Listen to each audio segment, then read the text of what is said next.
Channel 13, KTRK-TV Houston. We care about Texas. Now, Eyewitness News. With Dave Ward, Marvin Zindler's Action 13, Bob Allen has sports, and the weather with Ed Brandon. Now, Channel 13, Eyewitness News, tonight.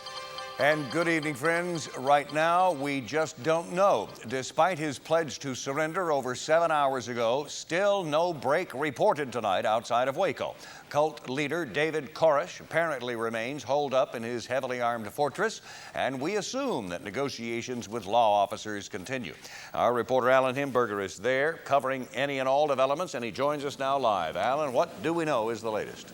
Well, I'll tell you what, Dave, what we know is that it's dark outside that compound and that there is no official word as to what is going on inside. Now, about 90 minutes ago, a Dallas radio station, KRLD, declared that the siege was over, and they did that because of the visual that they were seeing, streams of cars coming out from near that compound. However, they have backed off that idea that the siege was over, and in fact, the siege appears to be headed towards day 4. The siege began Sunday morning when ATF agents went to the Branch Davidian compound near Waco to arrest cult leader David Koresh on weapons charges. Before the shooting was over, at least 6 people, 4 ATF agents and 2 cult members lay dead. Yesterday, some children were released. Today, dozens more. Altogether, 38 children and 4 adults have come out of the cult compound. When the first children came out this morning, they brought with them a taped message from the cult leader. David Koresh promised to surrender once the tape was played to a national radio audience. I, David Koresh, agree upon the broadcasting of this tape to come out peacefully with all the people immediately. The children also brought out word that at least 7 bodies were in the compound, victims from Sunday's shootout. Federal agents have confirmed there are more dead inside the compound. But still, hours after Koresh said he would surrender, the waiting game goes on. Tonight, scores of police cars left the area of the compound, but no official confirmation that this siege is over. Perhaps it was just a shift change. Now, the word out here tonight, Dave, is that this has basically been a media party of speculation because we have gotten no official word from any kind of authority exactly what is going on. We can only assume that negotiations are continuing. That lack of information isn't just unique to this compound, as Wayne Dolcefino reports from Waco. A police sniper peers from the roof as heavily armed lawmen guard the street around Hillcrest Baptist. The hospital is on emergency alert. What I'm telling you is that you're going off of this campus. Security is tight, so tight that ATF officers apparently didn't like the looks of this onlooker. His pickup truck parked nearby praised Jesus. He denied he was a cult member. He was later released. For hospital officials, like everyone else, it's a waiting game. I would say that the mood is a mixture of tense and also people are very willing and ready to help. Government officials aren't helping an awful lot with official information.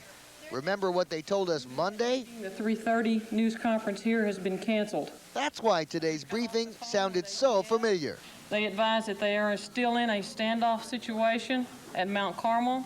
This press conference has been canceled. The 8 o'clock media briefing was canceled too. A law enforcement spokeswoman telling us we shouldn't expect any more public comments for the foreseeable future. Maybe in 2 or 3 days, she said, if nothing changes. In Waco, Wayne Dolcefino, 13 Eyewitness News. And maybe a good indication, Dave, of what's going on out here. A little while ago, probably about 45 minutes ago, a car full of law enforcement authorities came by and they hit their PA and they said no comment, and they were laughing and joking amongst themselves when they said that. So perhaps we can read into that the tension up there has been cut a little.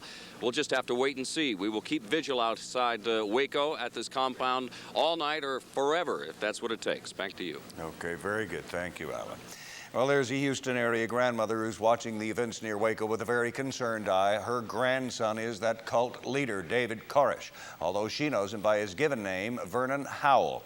Reporter Chris Adams is with that family and joins us now live. Chris? Well, Jean Hullab is sitting right next to me. She's been watching the events here all day. Let me ask you, first of all, what's your reaction to today's event? Well, I was hoped up when I found out that he might be coming out. And then, I don't know, it kind of let me down. Did you actually believe he was coming out? Are you disappointed? Yes, I am. What do you believe your grandson rather, will do next? Any I predictions? don't really know now. I don't know. What about your activities this day? What have you been doing? What about family members? Sitting right here, all of us watching TV and just hoping, and I've been sitting here praying. Do you believe your grandson will try to martyr himself? I don't know about that either. I never would have thought he would, but I don't know. Thank you again, Jean Hull, the grandmother of David Koresh. Back to you in the studio. Okay, thanks, Chris. Well, 4 years ago, Vernon Howell was termed an intense, charismatic man who will use force when it suits him. That, according to an assistant district attorney who tried to convict him on attempted murder charges. In 1988, Denise Wilkinson was a McLennan County prosecutor who helped to try Howell and 7 followers for the attempted murder of George Roden.